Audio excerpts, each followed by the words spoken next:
Nos tarifs 2021. 1 point prestation d'autonomie allocation personnalisée d'autonomie, conseil départemental / prestation compensatoire du handicap, conseil départemental / plan d'aide personnalisé CARSA, CMAA, CNRACL et autres caisses de retraite. Tarif pour allocation personnalisée d'autonomie. Tarif toute taxe comprise prestataire 20,45 € de l'heure. Tarif toute taxe comprise mandataire 17 € de l'heure. Tarif après déduction fiscale 50% du taux horaire sur reste à charge. Tarif pour prestation compensatoire du handicap. Tarif toute taxe comprise prestataire 21,50 € de l'heure. Tarif toute taxe comprise mandataire 17,77 € de l'heure. Tarif après déduction fiscale 50% du taux horaire sur reste à charge. Tarif pour plan d'aide personnalisé. Tarif toute taxe comprise prestataire 20,50 € de l'heure. Tarif toute taxe comprise mandataire 17 € de l'heure. Tarif après déduction fiscale 50% du taux horaire sur reste à charge. Tarif pour kilomètre. Tarif toute taxe comprise prestataire 50 centimes par kilomètre. Tarif toute taxe comprise mandataire 50 centimes par kilomètre. Tarif après déduction fiscale 25 centimes par kilomètre. 2 points prestation de confort, entretien ménager / repassage. Tarif pour entretien ménager / repassage. Tarif toute taxe comprise prestataire 22,50 € de l'heure. Tarif toute taxe comprise mandataire 22,50 € de l'heure. Tarif après déduction fiscale 11,25 € de l'heure. Tarif pour kilomètre. Tarif toute taxe comprise prestataire 50 centimes par kilomètre. Tarif toute taxe comprise mandataire 50 centimes par kilomètre. Tarif après déduction fiscale 25 centimes par kilomètre. 2 points prestation de MOBILITE, accompagnement véhiculé PMR. Tarif pour accompagnement véhiculé PMR. Tarif toute taxe comprise prestataire 27 € de l'heure plus 50 centimes par kilomètre. Tarif toute taxe comprise mandataire 27 € de l'heure plus 50 centimes par kilomètre. Tarif après déduction fiscale 50% du taux horaire sur reste à charge. Les tarifs de la nuit, les week-ends et les jours fériés sont majorés de 25% sauf le 1er mai et le 25 décembre majorés à 100%. Frais d'envoi postaux pour les documents clients non dématérialisés, 2,5 € par envoi. Dans le cadre d'un contrat de mise à disposition de travailleurs, le prestataire reste l'employeur. Un devis gratuit est établi systématiquement pour toute prestation dont le prix mensuel est égal ou supérieur à 100 € toutes taxes comprises. * tarif conventionné variable selon les organismes avec possibilité d'un reste à charge pour le bénéficiaire. Toute personne physique qui recourt au service à la personne, domiciliée fiscalement en France, peut bénéficier, sous certaines conditions détaillées ci-après, d'un crédit d'impôt. Le montant de l'avantage fiscal. L'ensemble des dépenses de service à la personne est retenu dans la limite de 12 000 par an et par foyer fiscal. Ce plafond peut être majoré de 1 500 supplémentaires, notamment par un enfant mineur à charge, ou 750 si l'enfant est en résidence alternée, un membre du foyer fiscal âgé de plus de 65 ans, un enfant majeur rattaché. Un ascendant de plus de 65 ans bénéficiaire de l'APA lorsque le redevable supporte personnellement les dépenses liées à l'emploi du salarié travaillant chez l'ascendant, uniquement pour la réduction d'impôt. Ces majorations ne peuvent pas avoir pour conséquence de porter le plafond des dépenses au-delà de 15 000. Toutefois, ce plafond est porté à 20 000 si un membre de votre foyer fiscal est titulaire d'une carte d'invalidité d'au moins 80% ou d'une pension d'invalidité de 3 catégories ou si le redevable perçoit un complément d'allocation d'éducation spéciale pour un enfant handicapé. Aucune majoration ne peut être appliquée à la limite de 20 000. Taux unique de 50%, le taux de l'avantage fiscal est fixé à 50% des dépenses retenues dans les limites précitées. Dépenses à prendre en compte. Prestation de service à la personne payée et effectuée. Le versement d'un acompte ne peut être considéré comme un paiement pour l'application de l'avantage fiscal. Le paiement est considéré comme intervenu lors du règlement définitif de la facture, pour l'ensemble de la dépense supportée. Allocations ou aides perçues par le particulier. Ces allocations ou aides doivent être déduites des dépenses de SAP déclarées par le contribuable. L'entreprise, n'étant pas en mesure de connaître le montant de ces aides, a l'obligation de rappeler ce mécanisme de déduction des aides à ses clients dans l'attestation qu'elle leur adresse. Mode de paiement, les factures doivent être acquittées soit par carte de paiement, prélèvement, virement, titre universel ou interbancaire de paiement ou par chèque, soit par chèque emploi service universel. Documents à conserver. La société de service doit communiquer à chacun de ses clients avant le 31 mars de l'année suivante une attestation fiscale les paiements versés par le bénéficiaire sur l'année N1. Cette attestation ainsi que les factures correspondant à la fourniture du service peuvent être demandées par l'administration. Ces justificatifs devront être conservés par les contribuables jusqu'à l'expiration du délai au cours duquel l'administration est susceptible d'exercer son droit de reprise, c'est-à-dire en principe pendant les 3 années qui suivent celle au titre de laquelle l'impôt est dû. Forme de l'avantage fiscal. Le crédit d'impôt est calculé sur la base des dépenses que vous indiquez dans votre déclaration annuelle de revenus et versé avec une année de décalage en 2 temps. Le versement dès le 15 janvier de l'année en cours d'un acompte équivalent à 60% de votre crédit d'impôt acquis au titre de l'année précédente. Le versement du solde à compter du mois de juillet de l'année en cours, après la déclaration de revenus qui permettra de déclarer le montant de vos dépenses effectuées l'année précédente ouvrant droit au crédit d'impôt. Contrat de prestation, SAPEDV. Entre la SAS Sapestia 165 cours Lieuto Marseille 13006 au capital de 45 000 € entreprise indépendante, CIRE, 801 706 821 00031, RCS, 801 706 821, téléphone, 09, 81, 22, 58, 84, email, contact@sapestia.fr, numéro d'autorisation SAP 801706821, représenté par Madame Rouiche, soit dans sa qualité de présidente. Si après désigné par, le prestataire, d'une part. Et Madame, téléphone, /. Email. Si après désigné, par, le client, d'autre part désigné ensemble ou individuellement, là où les parties. Préambule. Le prestataire répond à la définition donnée par l'article L.3121 du Code de l'action sociale et des familles des établissements et services sociaux et médicaux dès lors que le prestataire apporte au domicile de ses clients une assistance dans les actes quotidiens de la vie, des prestations de soins ou une aide à l'insertion sociale. C'est dans ce cadre et dans le respect des dispositions du Code de l'action sociale et des familles que les prestations objets du présent contrat sont assurées. Il a été convenu ce qui suit. Article préliminaire. Le bénéficiaire déclare que préalablement à la conclusion du présent contrat et conformément à l'article L.1111 du Code de la consommation, il a bénéficié des informations suivantes. Caractéristiques des services. Prix du service ou modalité de détermination du prix, modalité de paiement. Durée du contrat et modalité de résiliation, possibilité de recourir à un médiateur en cas de litige. En conséquence, le bénéficiaire déclare souscrire le présent contrat de manière volontaire et éclairée et avoir exercé un libre choix entre les différentes prestations proposées par le prestataire. Dispositions particulières. Article 1. Définition des interventions. Le présent contrat a pour objectif de définir les conditions générales d'intervention au domicile du client, permettant de personnaliser la prestation de service.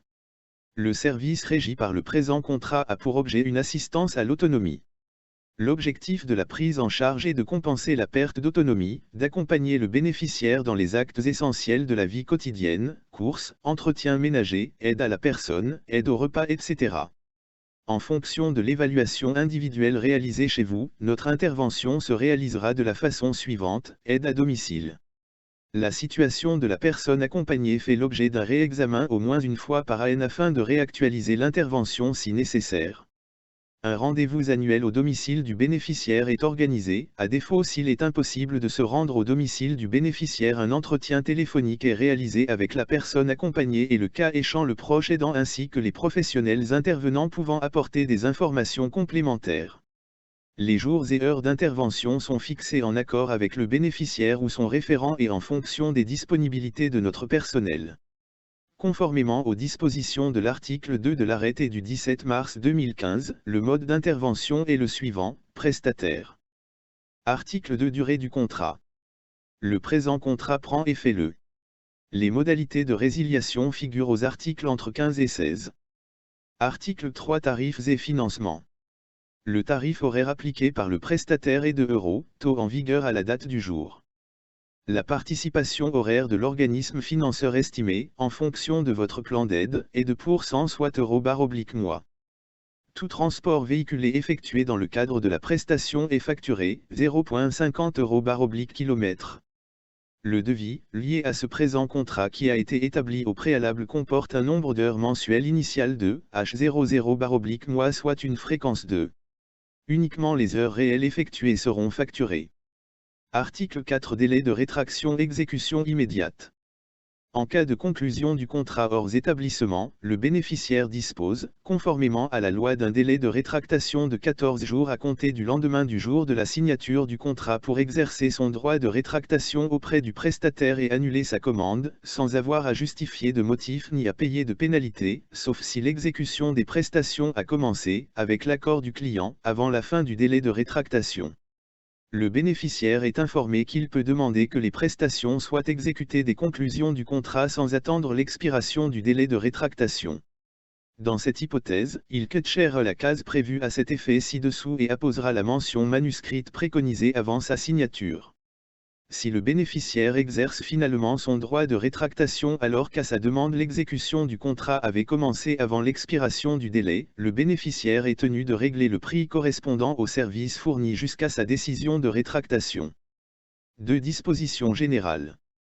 En cas de contradiction entre les dispositions générales qui suivent et les dispositions particulières, ces dernières prévalent. Article 5 Ensemble contractuel. Le règlement de fonctionnement ainsi que la charte des droits et libertés de la personne accueillie sont annexés au présent contrat et font partie intégrante de l'ensemble contractuel régissant les relations des parties. Article 6 Modification des interventions. Le nombre d'interventions peut être augmenté ou diminué à la demande du bénéficiaire, ou de son proche aidant, dans la limite du nombre d'heures accordées par la prise en charge. Les jours et heures de passage sont fixés à l'avance en accord avec le bénéficiaire et / ou son proche aidant et le prestataire. La répartition et les horaires d'intervention peuvent être modifiés à la demande du bénéficiaire ou du proche aidant et également à la demande du prestataire en fonction des disponibilités du personnel ou dans les cas d'urgence. Le bénéficiaire ou le proche aidant est informé par le prestataire de toute modification. La notification de la prise en charge et toute modification à venir seront annexées au contrat et vos avenants. Article 7 Modalités financières. Tarif et révision tarifaire. Le tarif appliqué est celui en vigueur au jour de la conclusion du contrat. En cas d'intervention d'un organisme financeur, le bénéficiaire se voit facturer uniquement du reste à charge en cas de versement de la participation au prestataire. Dans le cas où la participation de l'organisme financeur est versée directement au bénéficiaire, celui-ci se verra facturé sur la base du tarif horaire du prestataire. Les tarifs sont révisés au 1er mars de chaque année. L'article L3471 du Code de l'action sociale et de la famille prévoit notamment que les prix des prestations de services sont librement fixés lors de la signature du contrat. Les prix varient ensuite dans la limite d'un pourcentage fixé chaque année par arrêté du ministre chargé de l'économie et des finances, compte tenu de l'évolution des salaires et du coût des services. La participation financière est révisable en fonction de l'évolution du taux horaire national et de la participation de l'organisme financeur. De ce fait, à la réception de la prise en charge, le prestataire peut être amené à modifier le tarif des prestations. Si le bénéficiaire refuse le nouveau tarif, il doit manifester son refus par écrit. Le refus entraîne la fin du contrat, sans pénalité financière ni préavis. Reste à charge. Le reste à charge s'applique sous réserve de l'exactitude des ressources financières déclarées dès la première évaluation à domicile. À réception de la notification de la prise en charge, le prestataire vérifie que le montant estimé de la participation correspond bien au montant notifié par l'organisme financeur. Dans l'hypothèse d'une communication tardive des prises en charge de la part des organismes financeurs, la modification de tarif peut être rétroactive. Dans le cas où le reste à charge n'est pas connu au jour de la conclusion du contrat, le bénéficiaire est facturé d'un montant de reste à charge forfaitaire fixé par devis. Dès connaissance du reste à charge du bénéficiaire, le prestataire procède au calcul de la régularisation. Ce calcul donne lieu, suivant le cas, soit au remboursement sans délai du bénéficiaire, soit à l'émission d'une facture de régularisation rétroactive. Disposition particulière. Le bénéficiaire désirant un nombre d'heures supérieur à la prise en charge s'engage à régler les heures effectuées, indépendamment de la prise en charge, au plein tarif en vigueur. Les interventions effectuées les nuits, dimanches et jours fériés sont majorées de 25%, celles effectuées les 1er mai et 25 décembre sont majorées de 100%. Article 8. Modalités de règlement. Le prestataire émet en fin de mois la facture relative aux prestations du mois écoulé. Une facture mensuelle est adressée au client.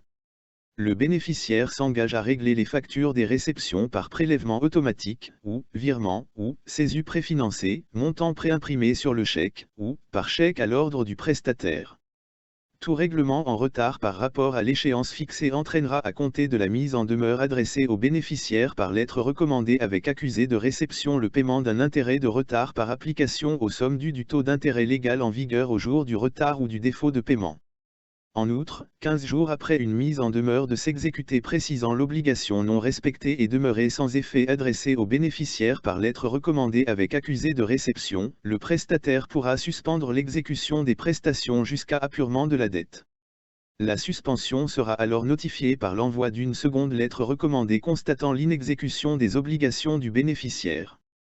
Le prestataire s'engage à fournir une attestation annuelle pour la déclaration fiscale conformément à la législation en vigueur. Article 9. Engagement du prestataire.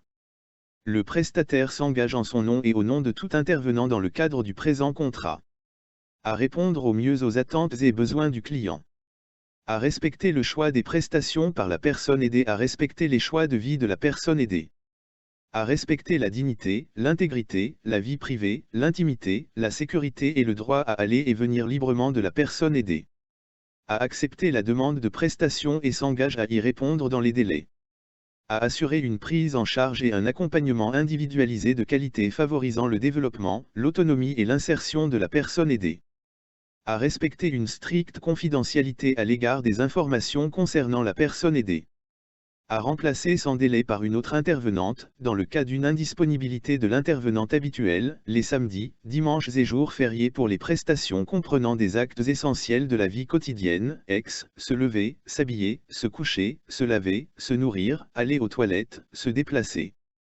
Article 10. Personnel intervenant. Dans le cadre d'un contrat de mise à disposition de travailleurs, le prestataire de service reste l'employeur.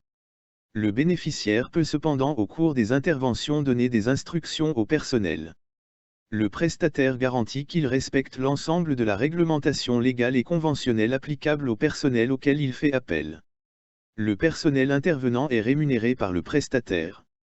Il est formellement interdit au bénéficiaire d'embaucher directement ou indirectement le personnel du prestataire tant qu'il fait partie de ses effectifs, et dans les 6 mois qui suivent la fin du présent contrat.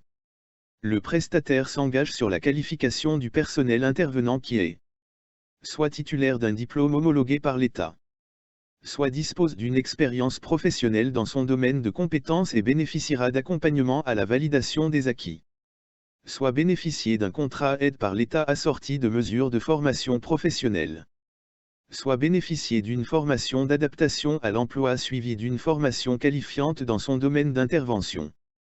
Toute discrimination sexiste, sexuelle, raciale ou religieuse à l'égard du personnel engage la responsabilité du prestataire. Il est exigé un comportement civil du personnel intervenant à l'égard du bénéficiaire et un respect mutuel des droits et un respect des principes d'hygiène élémentaire. Le personnel intervenant est tenu d'une discrétion professionnelle renforcée et à ce titre ne doit rien divulguer, ni de l'identité, ni de ce qu'il a pu apprendre ou voir au sujet de la personne aidée. Le personnel intervenant est cependant tenu d'informer les responsables du prestataire des renseignements confidentiels recueillis pendant le travail dans la mesure où ces informations sont absolument nécessaires pour permettre au personnel intervenant de remplir leur mission. Au cours de sa présence chez la personne aidée, le personnel intervenant doit s'abstenir de toute propagande ou propos politique, religieux ou syndical. Pendant toute la durée de son intervention chez la personne aidée, le personnel intervenant ne doit recevoir aucune visite personnelle, ni de communication personnelle, sauf urgence. Le personnel intervenant ne doit accepter, ni emprunt, ni donation ou legs ni cadeau ni gratification d'aucune sorte. En aucun cas le personnel ne peut disposer de procuration quelle que puisse être la volonté de la personne aidée. Pendant la durée du présent contrat, il est formellement interdit au personnel intervenant d'accepter de la part des personnes aidées tout travail qui pourrait lui être confié en dehors des relations avec le prestataire.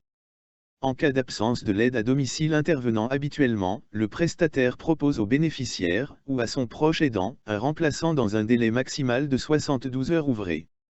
Le remplacement proposé peut modifier le nombre, la répartition et l'horaire des interventions.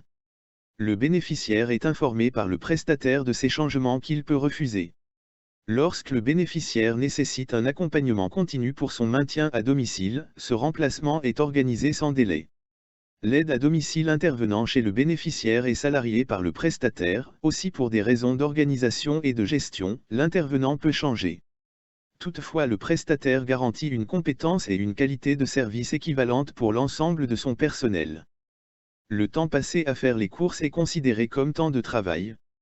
Les déplacements motorisés effectués par l'intervenant à domicile pour le compte du bénéficiaire et dans le cadre de la prise en charge, sont à l'entière charge financière du client. Article 11. Suivi de satisfaction du bénéficiaire. Un suivi de satisfaction du bénéficiaire est réalisé auprès de lui ou du référent plusieurs fois par AN, appel téléphonique, visite. Afin de faciliter la transmission d'informations entre les différents intervenants, un cahier de liaison sera déposé au domicile du bénéficiaire. Ce cahier indique les heures d'arrivée et de départ, ainsi que tous les faits marquants qui se sont produits au cours de l'intervention.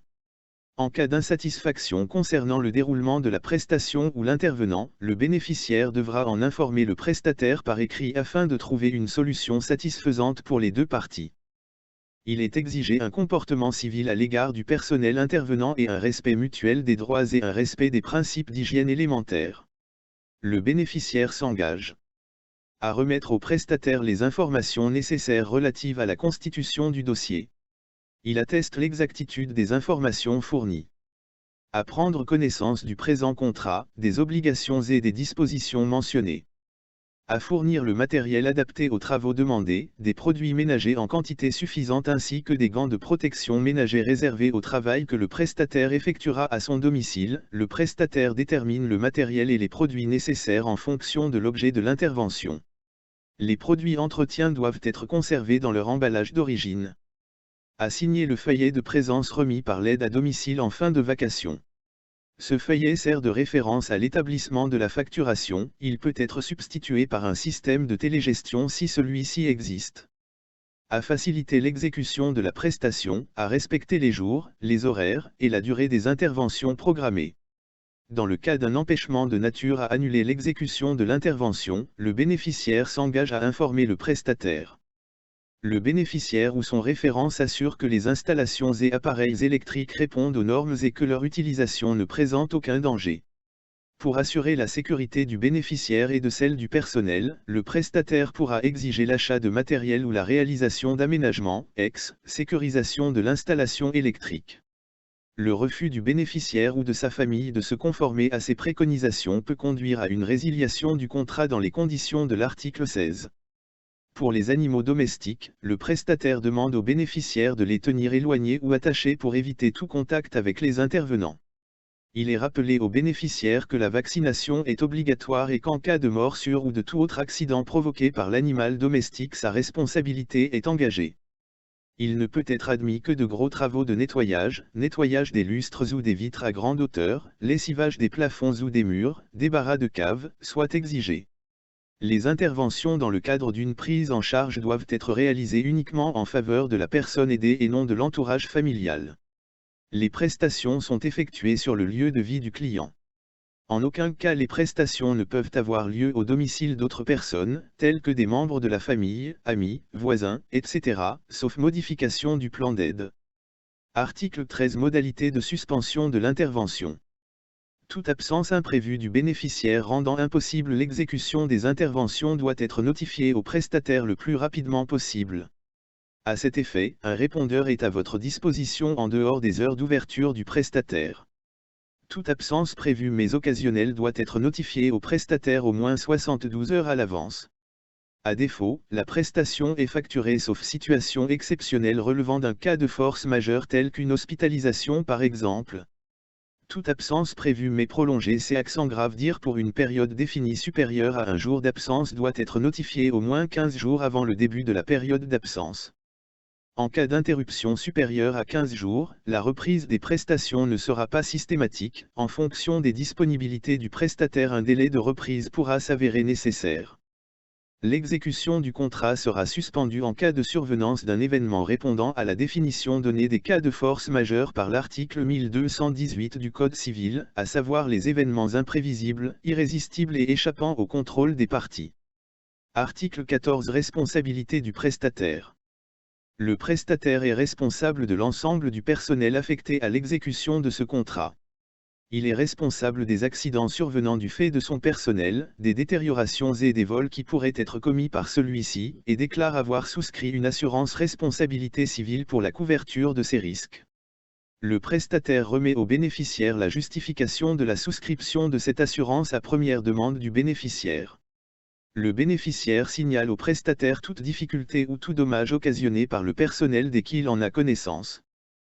Si le contrat est conclu dans les locaux du prestataire, le bénéficiaire peut y mettre un terme à tout moment par lettre recommandée avec accusé de réception, moyennant le respect d'un préavis d'1 mois. Le préavis court dans ce cas de date à compter de la première présentation de la lettre recommandée avec accusé de réception à l'adresse du prestataire. Si le contrat est conclu hors établissement, le bénéficiaire peut y mettre un terme à tout moment sans préavis. Le prestataire est quant à lui tenu de respecter un préavis minimal d'1 mois s'il entend mettre un terme au présent contrat. Le prestataire est tenu de notifier cette décision au bénéficiaire par lettre recommandée avec accusé de réception. Article 16. Résiliation pour manquement. En cas de manquement par l'une des parties à ses obligations, et après une première mise en demeure infructueuse 30 jours après sa réception par l'autre partie, la partie victime du manquement peut de plein droit résilier le contrat et ce sans préjudice de toute autre action ou réparation. Le prestataire pourra en particulier mettre un terme au contrat en cas de manquement du bénéficiaire à ses obligations de règlement, d'impossibilité d'assurer le service. Le bénéficiaire pourra en particulier mettre un terme au contrat en cas de refus de la prise en charge par les organismes habilités. Toutes les situations imposées par l'urgence, placement ou hospitalisation en long ou moyen séjour, déménagement, décès, entraînent la fin du contrat, immédiatement et de plein droit. Article 17. Règlement des litiges. Le contrat et les interventions qui en découlent sont régis et soumis au droit français. En application de l'article L.3.151 du Code de l'action sociale et des familles, le bénéficiaire peut faire appel à une personne qualifiée qu'elle choisit sur une liste établie conjointement par le dedans département, le directeur général de l'agence régionale de santé et le président du conseil départemental. En cas de litige, le bénéficiaire s'adressera en priorité au prestataire pour trouver une solution amiable sans que cela ne constitue une obligation pour le client. Le bénéficiaire est informé qu'il peut en tout état de cause recourir à une médiation conventionnelle, notamment auprès de la Commission de la médiation de la consommation, Association des médiateurs européens 11 place Dauphine 75 001 Paris téléphone, 09 53 01 02 69 email, presidente.am@gmail.com, ou auprès des instances de médiation sectorielles existantes ou à tout mode alternatif de règlement des différends, conciliation, par exemple, en cas de contestation. À défaut, les tribunaux compétents sont les tribunaux français en application des règles du Code de procédure civile. Article 18. Données personnelles. Responsable du traitement. Le responsable de traitement est la SAS Sapestia 165 Cours Lieuto Marseille 13006 téléphone 09 81 22 58 84 adresse mail contact@sapestia.fr représenté par Rouiche, Souad. Les données à caractère personnel collectées par le responsable de traitement sont nécessaires dans le cadre de la conclusion et de l'exécution du contrat. Collecte de données à caractère personnel. Pour être en mesure d'accomplir les services d'aide à domicile dont a souhaité bénéficier le client, le responsable du traitement collecte un certain nombre de ces données à caractère personnel telles que des données d'identification de santé, relatives à sa vie personnelle, relatives à ses conditions de vie matérielle, situation financière, prestations et avantages sociaux perçus, moyens de mobilité. Les destinataires de ces données sont les intervenants, les salariés du responsable du traitement, les salariés de Sapestia, les organismes externes participant à la prise en charge et au suivi du client, les organismes instructeurs et payeurs de prestations sociales et les prestataires de services habilités à traiter ces données. Collecte de données de santé.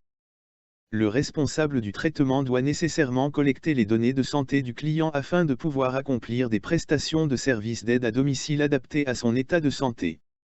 Il est entendu par données de santé au sens du règlement UE 2016/679, les données à caractère personnel relatives à la santé physique ou mentale d'une personne physique, y compris la prestation de services de soins de santé, qui révèlent des informations sur l'état de santé de cette personne.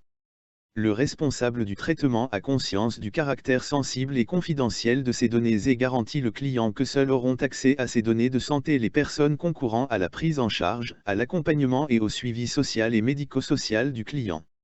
Le fondement légal du traitement est le consentement. Ce consentement peut être retiré à tout moment en contactant le responsable du traitement par courrier ou par courrier électronique à contact@sapestia.fr. Droit du client au regard de la collecte de ces données à caractère personnel. Le client dispose d'un droit d'accès, de rectification, d'effacement et à la portabilité des données le concernant. Le client peut également demander la limitation du traitement de ces données ou s'opposer à ce traitement. Le client peut définir ses directives relatives au sort de ces données personnelles en cas de décès. Pour exercer ce droit, le client peut contacter le responsable du traitement par courrier ou par courriel électronique à contact@sapestia.fr accompagné d'une copie d'un titre d'identité en cours de validité. Envoi d'offres commerciales. Le responsable du traitement est également susceptible d'utiliser les données personnelles du client afin de lui transmettre des offres commerciales pour des services analogues et de nouvelles offres si le client en a exprimé le souhait. Le fondement légal du traitement est le consentement. Le client est informé qu'il peut s'opposer, à tout moment et sans frais, à l'envoi de ses offres commerciales.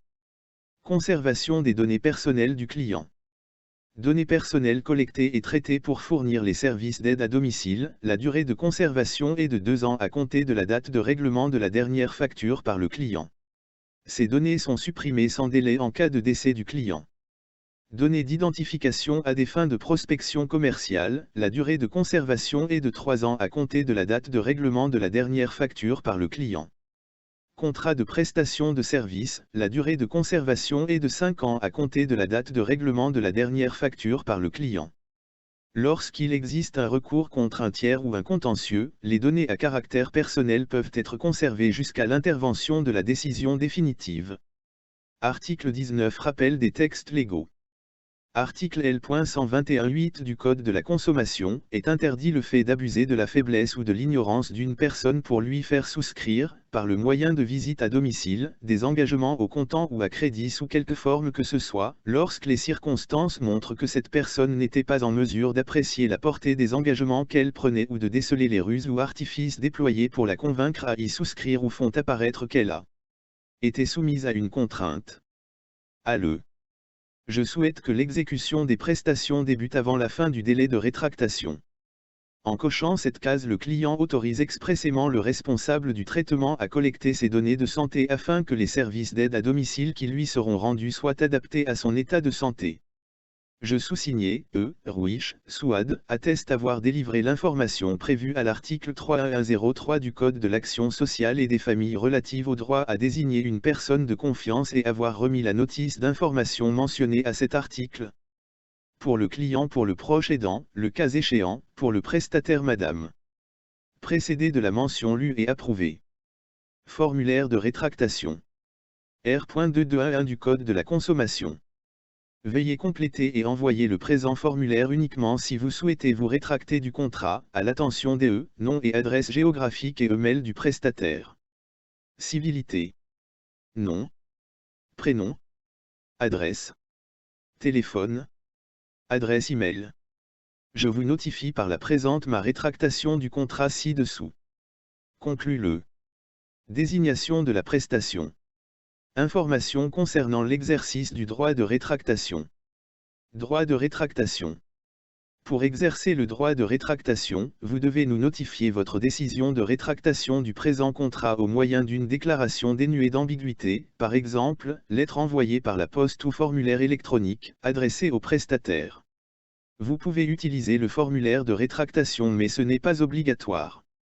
Si vous utilisez cette option, nous vous enverrons sans délai un accusé de réception de la rétractation par courriel. Le délai de rétractation expire 14 jours après la conclusion du contrat. Pour que le délai de rétractation soit respecté, il suffit que vous transmettiez votre communication relative à l'exercice du droit de rétractation avant l'expiration du délai de rétractation. Effet de rétractation. En cas de rétractation de votre part, nous vous rembourserons tous les paiements reçus de votre part sans retard excessif et, en tout état de cause, au plus tard 14 jours à compter du jour où nous sommes informés de votre décision de rétractation. Nous procéderons au remboursement en utilisant le même moyen de paiement que celui que vous aurez utilisé pour la transaction initiale, sauf si vous convenez expressément d'un moyen différent. En tout état de cause, ce remboursement n'occasionnera pas de frais pour vous. Si vous avez demandé de commencer la prestation de service pendant le délai de rétractation, vous devrez nous payer un montant proportionnel à ce qui vous a été fourni jusqu'au moment où vous nous avez informé de votre rétractation du présent contrat, par rapport à l'ensemble des prestations prévues par le contrat. Attention, dans le cadre d'un contrat de placement de travailleurs, le consommateur est l'employeur de la personne qui effectue la prestation à son domicile. En cette qualité d'employeur, le consommateur est soumis à diverses obligations résultant notamment du Code du travail et du Code de la sécurité sociale. Entre la SAS Sapestia 165 Cours Lieuteau Marseille 13006 au capital de 45 000 € entreprise indépendante, numéro ciré, 801 706 821 00031, RCS, 801 706 821, téléphone, 09, 81, 22, 58, 84, email, contact@sapestia.fr, n degré.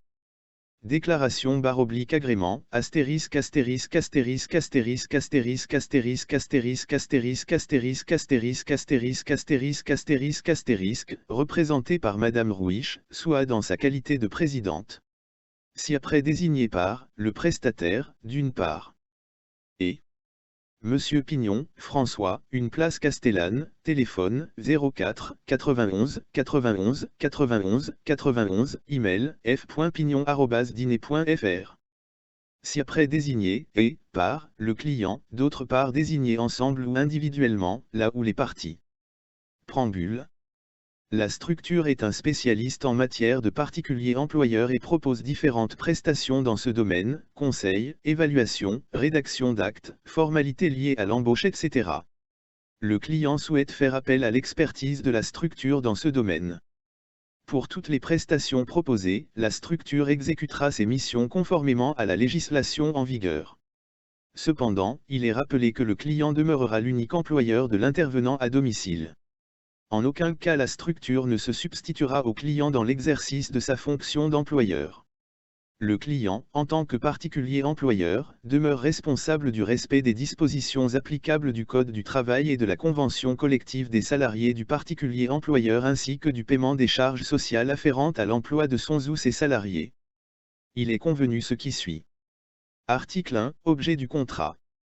Le présent contrat a pour objet de définir les conditions et modalités d'exécution de la ou des prestations demandées, par le client. Il est établi par consentement mutuel, la structure s'étant assurée du consentement éclairé du client conformément au Code de la consommation. Article 2, documents contractuels. Les documents régissant l'accord des parties sont le présent contrat. Les annexes, à savoir Annexe 1, coupon de rétractation. Annexe 2, article du Code de la consommation. Annexe 3, devis signé. Les documents contractuels mentionnés ci-dessus constituent l'intégralité des accords intervenus entre les parties en ce qui concerne l'objet des présentes. Il est entendu que ces documents contractuels s'expliquent mutuellement. Toute modification durable et non exceptionnelle du présent contrat devra faire l'objet d'un avenant. Article 3, durée du contrat. Le présent contrat est établi pour une durée indéterminée. Pour une durée déterminée commençant le / se terminant le /. Article 4 nature des prestations. Sélection et présentation des candidats aux particuliers employeurs. Afin de mettre en adéquation les besoins du particulier employeur avec le profil de l'intervenant sélectionné, une évaluation des besoins a été réalisée. Pour les clients vulnérables, un projet personnalisé a été défini précisant le ou les objectifs suivants. Maintenir l'hygiène du cadre de vie. Rompre ou prévenir l'isolement social. Compenser la perte d'autonomie concernant les actes essentiels de la vie, hors actes de soins. Aide à la gestion du salarié du particulier employeur. Conseil à la fonction d'employeur. Rédaction d'actes, avenant au contrat de travail, bulletin de salaire conformément aux conditions de rémunération définies au contrat de travail, formalités liées au départ du salarié. Sélection et présentation des candidats lors des remplacements. Formalités liées à l'embauche. Information et conseils à la fonction d'employeur. Rédaction d'actes, contrat de travail, fiche d'identité du salarié. Accomplissement au nom et pour le compte du client de la prestation suivante. Immatriculation à l'URSSAF du particulier employeur. Dans le cadre de cette dernière mission, le client donne pouvoir à la structure de faire en son nom et pour son compte les missions énoncées ci-dessus. Cette prestation relève donc d'un mandat au sens des articles 1984 et suivants du Code civil. À ce titre, le client reste responsable des actes accomplis en son nom et pour son compte. Article 5. Engagement de la structure. Dans le cadre du présent contrat, la structure s'engage à répondre au mieux aux attentes du client. Garantir la confidentialité des informations transmises par le client dans le cadre de la constitution de son dossier. Fournir la prestation convenue selon les modalités prévues au présent contrat. Proposer si possible dans les meilleurs délais des candidats à l'emploi, en remplacement du personnel absent, congé, maladie, etc., dès l'instant où le mandant en aura fait la demande à la structure. Fournir l'attestation fiscale annuelle. Enregistrer, étudier et répondre aux réclamations du client. S'il s'agit d'une réclamation écrite, une réponse d'attente sera adressée sous 15 jours ouvrés avec indication du nom d'un interlocuteur privilégié et du délai prévisible du traitement de la réclamation. Le mandant est dans ce cas tenu au courant du traitement de sa réclamation. Remettre les éléments relatifs aux droits des usagers. En signant le contrat, le client atteste les avoirs reçus. Assurer un suivi des missions et, notamment, dans le cadre du suivi de la prestation, effectuer une évaluation de la situation du client au minimum une fois par an. D'une manière générale, la structure ne pourra assumer aucune des tâches et démarches qui relèvent de la prérogative exclusive de l'employeur, notamment, le versement des rémunérations, le choix des salariés, leur formation, l'exercice du droit disciplinaire, les actions en justice, etc. Article 6. Engagement du client. Le client s'engage à transmettre à la structure toutes les pièces nécessaires aux opérations et formalités administratives à réaliser, notamment, les fiches de présence avec les heures effectivement travaillées et dûment signées par le client. Signaler à la structure au moins un mois à l'avance les périodes d'absence prévisibles, congés, du salarié, afin de lui permettre de pourvoir à son remplacement. Avertir la structure, dans les plus brefs délais, de toutes les modifications qu'il envisage d'apporter dans les conditions d'intervention de son salarié et notamment les horaires, le salaire, les fonctions. Respecter les dispositions contenues dans la Convention collective nationale des salariés du particulier employeur. Maintenir le salaire de son salarié lorsque le client s'absente ou est hospitalisé. Respecter les missions du salarié qu'il embauche telles qu'elles sont établies dans le contrat de travail. Régler le montant des salaires établis par la structure, en fonction des fiches de présence signées. Régler aux différents organismes sociaux, ou à la structure, en temps et en heure, le montant des charges afférentes, définies par lesdits organismes. Autoriser la structure à établir les déclarations trimestrielles à l'URSSAF par télétransmission et signer le bulletin d'adhésion. Informer la structure par écrit, en cas d'insatisfaction concernant le déroulement de la prestation afin de trouver une solution satisfaisante pour les deux parties. Responsabilité du client. Seul le client est responsable des actes et mauvais agissements ou fautes commises par le salarié qui intervient chez lui. Conformément à la législation du travail et à l'article 1384 alinéa 5 du Code civil où l'employeur est titulaire du pouvoir de contrôle, de direction et de sanction et seul civilement et pénalement responsable de son salarié. Article 7. Conditions financières de l'intervention. Les conditions financières sont fixées par le devis signé annexé au présent contrat. Toute augmentation des tarifs des prestations de la structure mandataire donnera lieu à une information par courrier qui laissera la possibilité au mandant de résilier alors son contrat moyennant un délai de préavis de 2 mois. Toute modification durable et non exceptionnelle qui a un impact sur la prestation de mandat fera l'objet d'un avenant. Article 8 Facturation. Une facture correspondant aux prestations réalisées est envoyée mensuellement. Les factures sont payables des réceptions. Pour tout défaut de paiement, la structure se réserve le droit de résilier le contrat après l'envoi d'une mise en demeure restée infructueuse pendant 15 jours. Le bulletin de P2 ou des intervenants sont envoyés à chaque début de mois par la structure. Le salaire net à payer, figurant sur le bulletin de paie est payable directement aux salariés du particulier employeur. L'avis d'échéance de l'URSSAF vous est envoyé pour paiement ou pour information du montant prélevé. Article 9, Dénonciation du contrat. À la réception de la notification de refus, totale ou partielle, de prise en charge, par le tiers payeur, le contrat pourra être dénoncé par chacune des deux parties ou modifié d'un commun accord. Seules les prestations déjà réalisées donneront lieu à facturation au tarif en vigueur. Article 10, Rétractation. Dans le cadre de la signature des contrats au domicile des clients, les règles relatives aux contrats hors établissement, article L12121 à L12118 du Code de la consommation, s'appliquent au présent contrat. Dans ce cadre, le client dispose d'un délai de rétractation de 14 jours au cours duquel la prestation ne peut débuter sauf demande expresse du client.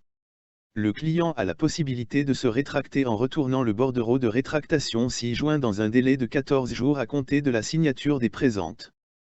Article 11, Résiliation. Toute demande de résiliation sera faite par lettre recommandée avec accusé de réception, concernant le respect du délai de préavis, le cachet de la poste fera foi. Le contrat de mandat pourra être résilié sans pénalité financière. En cas de licenciement du salarié, avec un délai correspondant au délai de licenciement conventionnel. La structure sera prévenue de la résiliation du présent contrat par lettre recommandée avec accusé de réception. En cas de décès du client, de déménagement ou d'entrée en structure d'accueil, la même règle est appliquée, cas du licenciement. Dans tous les autres cas, le client peut mettre fin à son contrat sans pénalité financière avec un délai de prévenance de 1 semaine pour une ancienneté de service de moins de 6 mois. 1 mois pour une ancienneté de service comprise entre 6 mois et 2 ans. 2 mois pour une ancienneté de service de plus de 2 ans. Le présent contrat pourra être résilié, sans préavis et sans pénalité financière, en cas de refus de prise en charge financière ou d'exonération. Le présent contrat pourra être résilié par l'une des parties en cas d'inexécution par l'autre partie de l'une des obligations résultant du contrat, et notamment en cas de défaut de paiement, au terme d'une période de 15 jours à compter d'une mise en demeure, par tout moyen de transmission légale, restée infructueuse. Le présent contrat pourra être résilié par la structure avec effet immédiat, à compter de la réception d'une lettre recommandée avec accusé de réception, en cas de non-respect par le mandant des règles d'hygiène et de sécurité.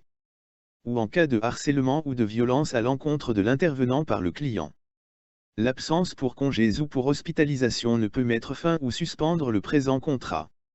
Il est rappelé que la rupture du présent contrat, quelle que soit la partie qui en a eu l'initiative, ne remet pas en cause le contrat de travail conclu entre le client, ayant qualité d'employeur, et son salarié. De même, le licenciement du ou des salariés n'annule pas pour autant le présent contrat. Dans tous les cas, le paiement des prestations liées au présent contrat déjà effectué est à la charge du client. Modalité de paiement retenue. Chèque CESU, virement bancaire ou postal, prélèvement automatique. Espèce étant précisé que ce moyen de paiement n'ouvre pas le droit à l'avantage fiscal prévu par l'article 199 sec des sièges du Code général des impôts. Document remis au client. Le client reconnaît avoir reçu le cas échéant. Livret d'accueil client. Une copie du plan d'accompagnement personnalisé. Une copie de l'évaluation des besoins.